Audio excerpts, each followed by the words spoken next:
Siapa Imam Bonjol? Semua pasti bilang pahlawan. Betul apa enggak? Imam Bonjol pahlawan Indonesia bukan? Pahlawan nasional bukan? Sekarang siapa namanya Imam Bonjol?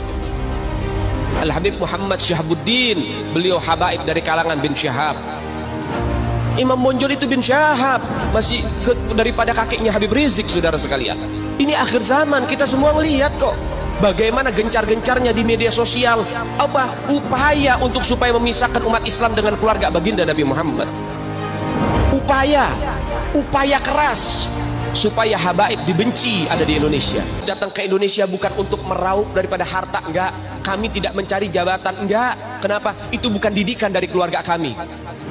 Didikan keluarga kami, lihat bagaimana Al-Habib Salim bin Ahmad bin Jindan, saya punya kakek, keluar masuk penjara. Kenapa bisa keluar masuk penjara? Membakar semangat perjuangan masyarakat Indonesia untuk merebut kemerdekaan, saudara.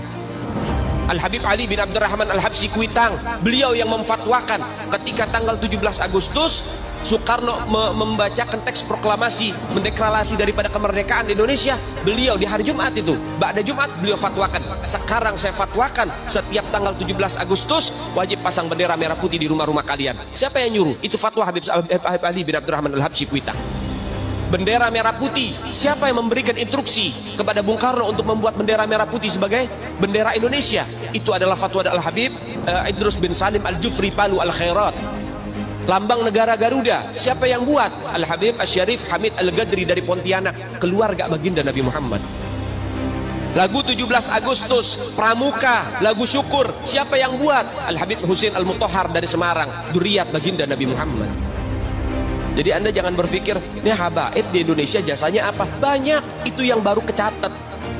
Itu yang baru ketahuan. Masih banyak lagi daripada keluarga Nabi Muhammad yang tidak mau masuk buku karena perjuangannya ikhlas karena Allah dan Rasul.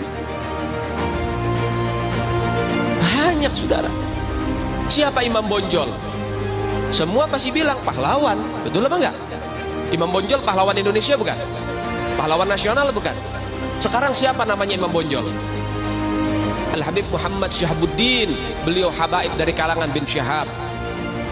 Imam Bonjol itu bin Syahab, masih daripada kakeknya Habib Rizik, saudara sekalian. Itu keluarga daripada Nabi Muhammad, keturunan Sayyiduna Muhammad. Banyak lagi dari kalangan para dzurriyyat Nabi Muhammad SAW yang jasanya besar di Indonesia, tapi kita nggak ada yang tahu. Kenapa? Karena itu kami nggak cari popularitas, kami nggak cari madah pujian, kami nggak cari tempat kedudukan. Yang kami cari ridho Allah dan Rasulnya. Sehingga hal ini perlu diungkap, saudara sekalian. Bagaimana keluarga Nabi Muhammad jasanya besar, dan umat ini harus dihubungkan kembali dan dieratkan kembali kepada keluarga baginda Nabi Muhammad. Ini akhir zaman, kita semua melihat kok bagaimana gencar-gencarnya di media sosial upaya untuk supaya memisahkan umat Islam dengan keluarga baginda Nabi Muhammad. Upaya keras supaya habaib dibenci ada di Indonesia. Mulai Habib dengan kiai diadu, Habib dengan ustadz diadu. Mulai ada hal-hal semacam itu. Apa? Dendam politik, saudara. Gak keluar dari situ. Karena dendamnya kepada Habib Rizik sehingga akhirnya demikian. Habib Rizik itu siapa? Keluarga Nabi Muhammad, keturunan Nabi Muhammad, cucunya Nabi Muhammad. Beliau bukan penjahat kok, bukan koruptor. Beliau nggak pernah bawa lari uang rakyat. Beliau nggak pernah ngerugiin negara. Beliau tidak pernah mencemarkan nama baik negara. Beliau itu bukan penjahat, saudara. Bukan penjahat. Apa masalahnya dia?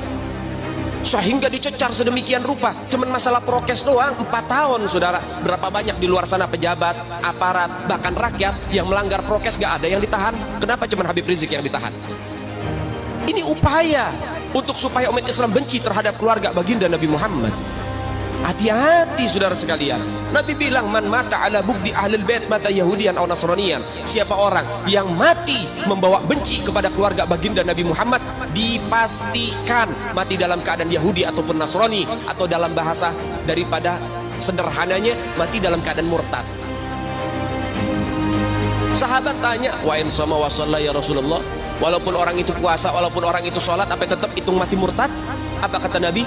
Wa in sama wa shalla, walaupun orang itu puasa, walaupun orang itu sholat, kalau dia mati bawa benci kepada keluarga Nabi Muhammad, dipastikan mati dalam keadaan murtad.